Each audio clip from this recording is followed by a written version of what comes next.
ایک تو ہے پولیس اسٹیشن یعنی کہ تھانہ، جسے آپ سب جانتے ہیں۔ تو ایک منی پولیس اسٹیشن بھی ہمارے اوپر مسلط کر دیا گیا ہے، جسے عام الفاظ میں پولیس چوکی بولتے ہیں۔ ہر تھانے کی حدود میں پولیس کی ایک چوکی ہوتی ہے، جس کا مقصد یہ ہوتا ہے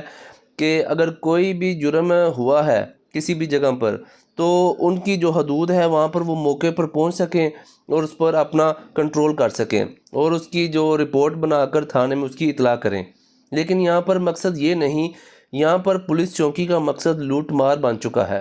وہ لوگوں کو لا کر اپنی چوکی میں بند کر دیتے ہیں، تھانے میں کوئی اطلاع نہیں کرتے، تھانے میں بندے بھیجتے نہیں، لوگ چوکیوں میں جا کر ان سے پھر مطالبات کرتے ہیں کہ ہمارا بندہ یہاں پر کیوں رکھا ہے، انہیں ذل و رسوا کرتے ہیں اور ان سے پیسے ڈیمانڈ کرتے ہیں۔ اگر آپ کے ساتھ بھی ایسا کوئی کام ہوتا ہے، چوکی والے لا کر بندہ وہیں پر ڈیٹین کر دیتے ہیں انلیگلی، اسے تھانے